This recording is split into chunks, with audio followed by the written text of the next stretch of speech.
Selamat pagi anak-anak. Hari ini kita akan belajar pada tema 1, Selamatkan makhluk hidup, dengan subtema 2, Hewan sahabatku.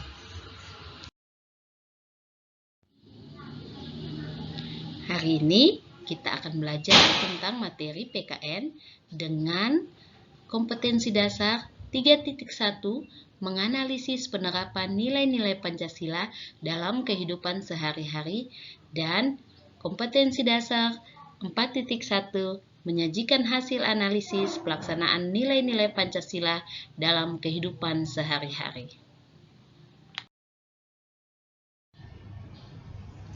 Mari kita lihat sama-sama perilaku yang mencerminkan nilai-nilai Pancasila pada sila keempat. Anak-anak boleh membuka buku siswa halaman 75. Di situ, anak-anak boleh membaca tentang kisah dari Santi dan keluarganya.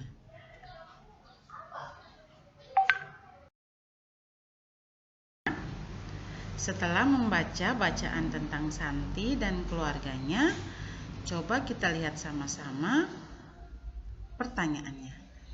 Apa pendapatmu tentang sikap Santi? Nah, anak-anak, Santi ini ingin membela keluarganya. Dia anak yang berbakti kepada keluarganya, sehingga Santi tidak setuju kalau peternakan keluarganya akan digusur.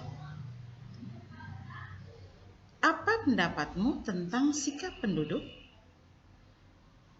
Nah, penduduk ini tidak boleh mengambil keputusan sendiri untuk menggusur peternakan keluarga Santi. Penduduk harus mencari cara yang lebih baik yang tidak merugikan kedua belah pihak. Kita lihat yang ketiga, apa yang sebaiknya Santi lakukan dalam menghadapi masalahnya. Nah, anak-anak, yang harus Santi lakukan dalam menghadapi masalahnya adalah mengadakan musyawarah dengan warga dan mencari cara agar bau tak sedap dari peternakannya tidak lagi mengganggu warga. Yang keempat, apa sebaiknya yang penduduk lakukan terhadap keberadaan peternakan ayam? Sebaiknya penduduk memberi peringatan kepada keluarga Santi atau melapor kepada pemerintah yang lebih berwenang. Dalam hal ini adalah ketua RT atau ketua RW agar dapat menangani masalah ini dengan musyawarah.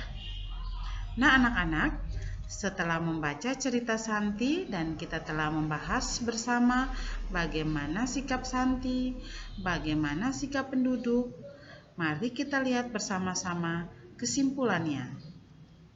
Nah, ini adalah kesimpulan penerapan sila keempat Pancasila. Yang pertama, tidak boleh memaksakan kehendak kepada orang lain.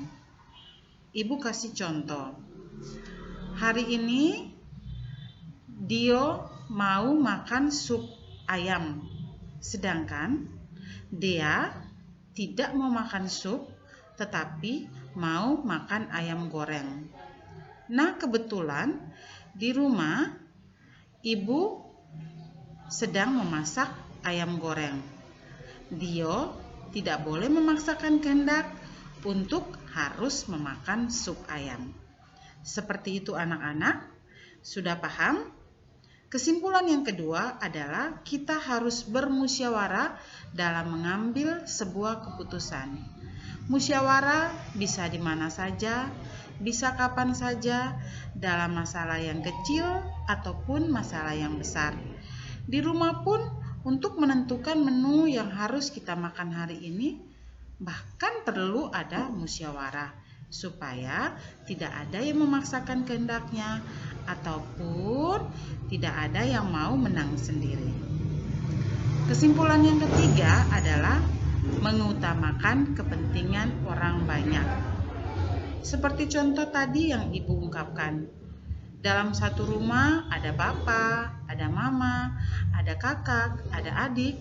Tetapi si Dio, dalam kasus si Dio tadi, Dio mau sup ayam, sedangkan Bapak, Mama, si Dea mau ayam goreng. Nah, kira-kira suara terbanyak adalah ayam goreng. Makanya di sini kita harus mengutamakan kepentingan orang banyak. Kita lihat kesimpulan yang keempat, menjalani keputusan yang telah disepakati bersama. Ketika kita bermusyawarah untuk menu yang akan kita makan, suara yang terbanyak, keputusan yang telah kita ambil dan telah kita sepakati bersama harus kita jalankan dengan penuh rasa tanggung jawab, penuh rasa ikhlas tanpa ada beban apapun. Nah, anak-anak, apakah anak-anak sekalian mau melaksanakan atau menerapkan sila keempat dari Pancasila? Sangat bisa. Ibu sangat yakin bahwa anak-anak kelas 6 SD Impres Oba 2 sangat bisa menerapkan sila keempat dari Pancasila. Oke anak-anak, kita lihat selanjutnya. Membahas tentang perilaku yang mencerminkan nilai-nilai Pancasila sila keempat. Sekarang kita akan membahas bersama-sama bagaimana perilaku yang mencerminkan nilai-nilai Pancasila pada sila yang kelima. Anak-anak boleh membuka buku siswa halaman 107. Pada cerita di halaman 107, ada Siti dan teman-temannya yang diundang ke acara syukuran. Selamat membaca anak-anak. Setelah membaca cerita Siti dan teman-temannya, marilah kita membahas bersama-sama perilaku apa yang telah diterapkan oleh Siti dan teman-temannya. Yang pertama, apa pendapatmu tentang sikap Beni? Dalam cerita tadi, Beni mengambil makanan yang sangat banyak. Sebaiknya Beni mengambil makanan yang secukupnya. Karena ketika kita mengambil makanan yang secukupnya, kita sudah menerapkan sikap tidak boros. Kita lihat yang kedua anak-anak. Apa pendapatmu tentang sikap Siti? Nah, di sini Siti mengambil makanan yang secukupnya. Hanya sate yang diambil oleh Siti. Dalam perilaku Siti ini, Siti sangat menghargai orang lain yang masih antri untuk mengambil makanan. Siti juga menerapkan sikap hidup hemat atau Siti tidak boros. Yang ketiga, apa pendapatmu tentang sikap Edo? Edo adalah seorang sahabat yang sangat baik karena Edo sudah mengingatkan temannya, sudah mengingatkan Beni agar tidak mengambil makanan yang sangat banyak, cukup mengambil secukupnya. Nah anak-anak, dari cerita Beni dan teman-temannya, dan kita sudah membahas bersama kira-kira apa perilaku yang mencerminkan Pancasila sila kelima. Kita lihat sama-sama kesimpulannya.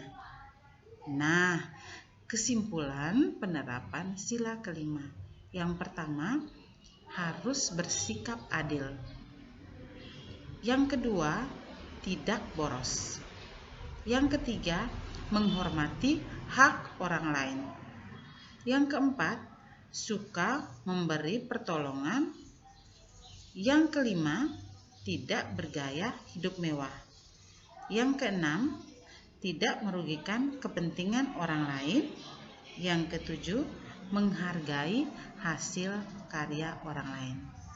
Jelaskan anak-anak. Ibu harap anak-anak semua bisa menerapkan contoh sikap-sikap yang baik dari Pancasila, khususnya sila kelima. Semangat anak-anak semuanya.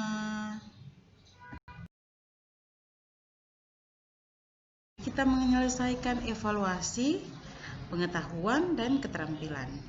Anak-anak bisa menyelesaikan soal pengetahuan sebanyak 5 nomor dan keterampilannya bacalah cerita tentang Edo dan jawablah 2 pertanyaan di sampingnya. Oke anak-anak, selamat mengerjakan evaluasi dengan penuh tanggung jawab dan jangan lupa berdoa dan selalu mengucap syukur. Salam sehat semuanya.